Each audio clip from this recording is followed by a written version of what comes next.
Hello, I'm Daniel, and welcome to the Emunah Project. We here at the Emunah Project are continuing in our series of videos with respect to education and information, inspiration, guidance, and continuing in our series on Yom Kippur as of the date of this recording.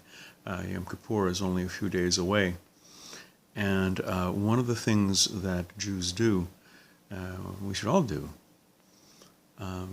whether you're from Orthodox, observant, a Baalei Tshuva, someone who's returning, a convert, and even for Bnei Noach, sometimes Bnei Noach will follow the Jewish calendar and do some of the things that are commanded of Jews. They're not obligated to do this, but some take on the obligations. And one of the things that's customary, it's considered also an obligation, is before you seek forgiveness from God, before you go to the Creator and ask for the forgiveness from Him for the things you've sinned against Him, you are to go to others, people in your life, friends, family, acquaintances, business associates, and ask their forgiveness for any wrongs that you may have done to them over the past year.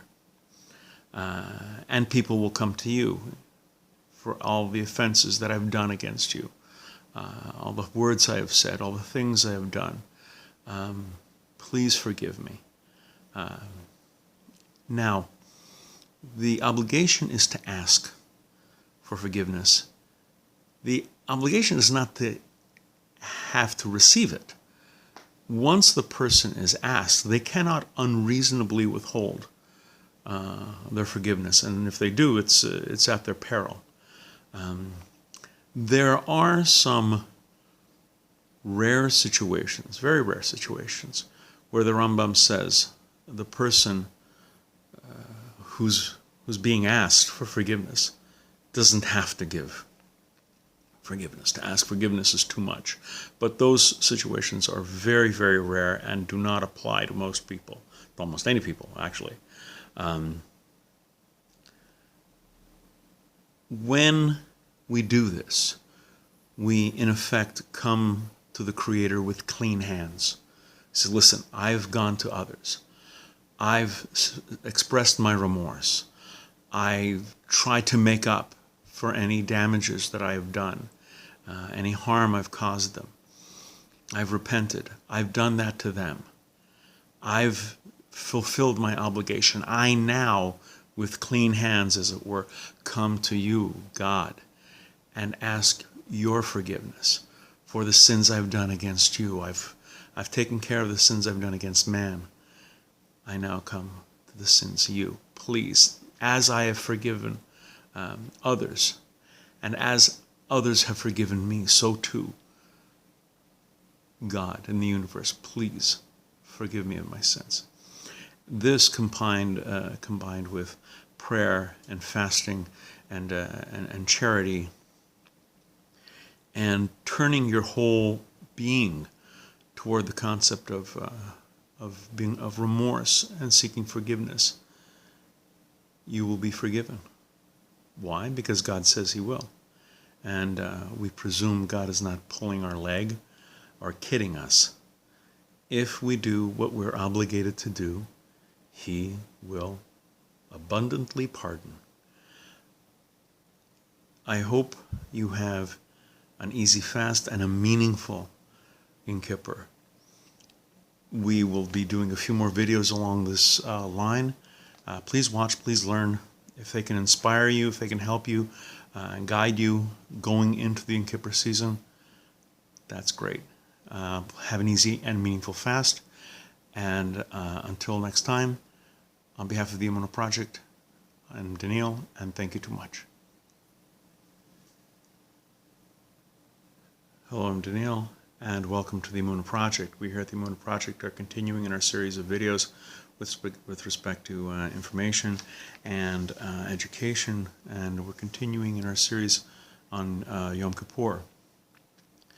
During Marav, during the evening service of Yom Kippur, we have a service within a service called Kol Nidrei, Kol, all, Nidrei, Nidrei plural, all vows.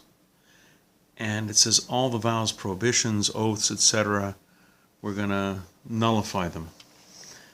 All promises made, we're going to get rid of them. This doesn't refer to all promises, but certain promises. They're nullified. This obviously doesn't nullify all contracts or that sort of thing, but this is very old. The Kol Nidrei service is very old. It is done in all Ashkenazi congregations and a good many Sephardic congregations as well. It started in the 9th century, like the 800s. We don't know who wrote the Kol Nidrei service, but it's very moving. And even though it's not part of Marav, it's just a part of the Marav service, the entire service is known collectively as Kol Nidrei. I once heard another explanation of why the Kol Nidrei service started in the Dark Ages. In the Dark Ages, Christianity was really spreading throughout Europe, and Islam was spreading across North Africa and the Middle East. And many Jews were forced, on pain of death, to convert. And while some chose death, others were not as brave. And they promised that they were going to, adhere to either Christianity or Islam.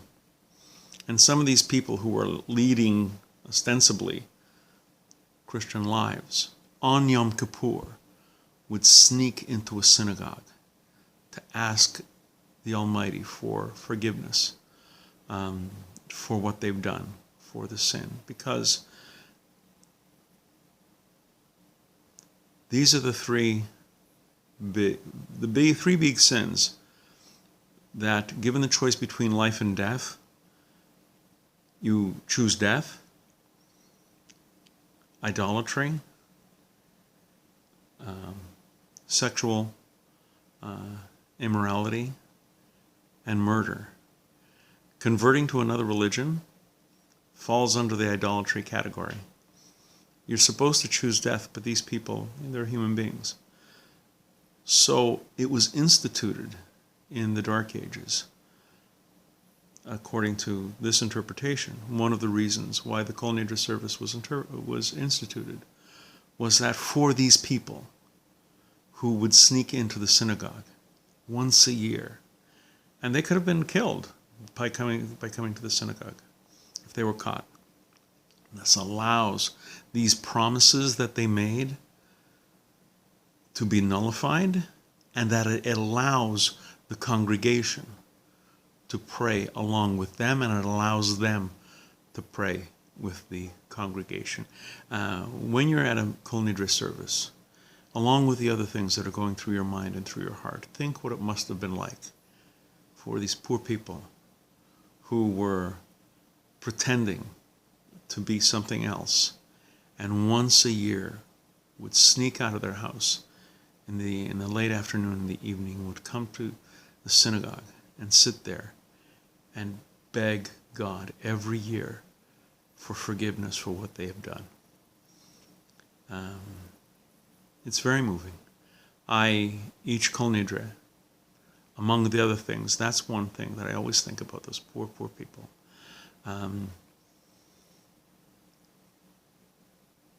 We hope these videos inspire you.